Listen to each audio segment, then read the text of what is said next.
Dan Belanda tak pernah menyangka bahwa kebijakan politiknya itu justru menjadi tonggak awal kebangkitan bangsa Indonesia untuk bersatu melawannya. Pada masa itu, untuk keperluan pendidikan, pemerintah Hindia Belanda bahkan mendirikan gedung-gedung sekolah. Salah satunya Gedung Stovia yang ada di Batavia, sebutan Jakarta masa itu. Banyak pemuda Indonesia yang memanfaatkan kesempatan ini untuk menempuh pendidikan. Sehingga lahirlah pelajar-pelajar, bahkan mahasiswa, baik di dalam negeri maupun di luar negeri. Banyaknya pemuda Indonesia yang mendapatkan pola pendidikan Barat justru membuka pikiran mereka akan kemerdekaan. Buah dari pemikiran itu, Sutomo mendirikan sebuah organisasi pemuda bernama Budi Utomo pada 20 Mei 1908 yang kemudian diperingati sebagai Hari Kebangkitan Nasional.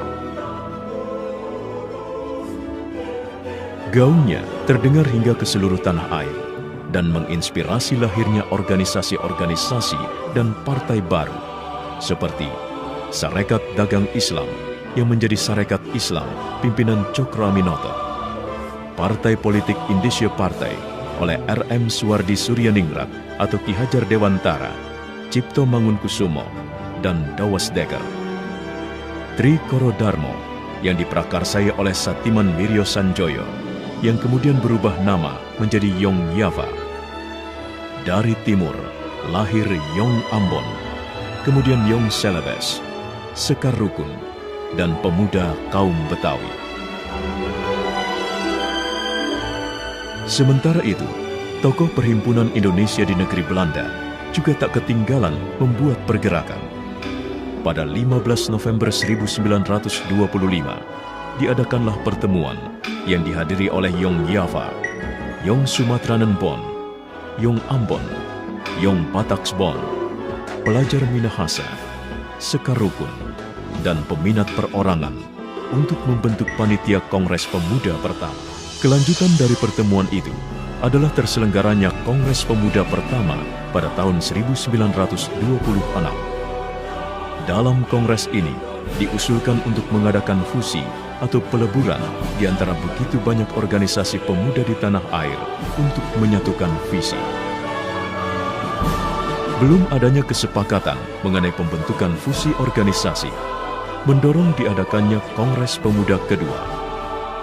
Kongres yang diketuai oleh Sugondo Joyo Puspito ini diselenggarakan pada 27 dan 28 Oktober 1928 di sebuah rumah di Jalan Keramat 106 Jakarta yang dulunya berfungsi sebagai tempat pondokan dan tempat berkumpulnya Yong Yava. Sebelum putusan Kongres dilaksanakan, W.R. Supratman memperdengarkan lagu gubahannya yang berjudul Indonesia Raya lewat ayunan biolanya.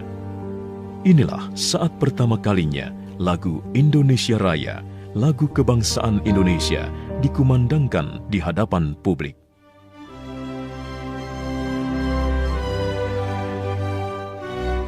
Seluruh peserta kongres yang hadir tampak terpukau dan tersihir dengan alunan biola W.R. Supratman serta lagu Indonesia Raya yang begitu agung. Tibalah akhirnya pada pembacaan hasil putusan Kongres Pemuda kedua. Hari itu, 28 Oktober 1928, seluruh organisasi pemuda melebur dalam satu wadah bernama Indonesia Muda.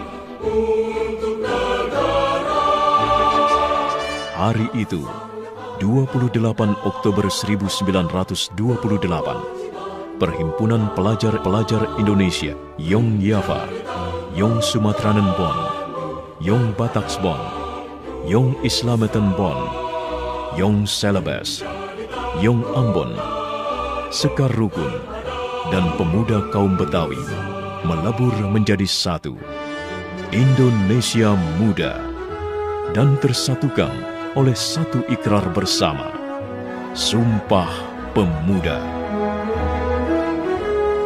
Pertama, kami putra dan putri Indonesia mengaku bertumpah darah yang satu, tanah Indonesia. Kedua, kami, putra dan putri Indonesia, mengaku berbangsa yang satu, bangsa Indonesia. Ketiga, kami, putra dan putri Indonesia, menjunjung bahasa persatuan, bahasa Indonesia.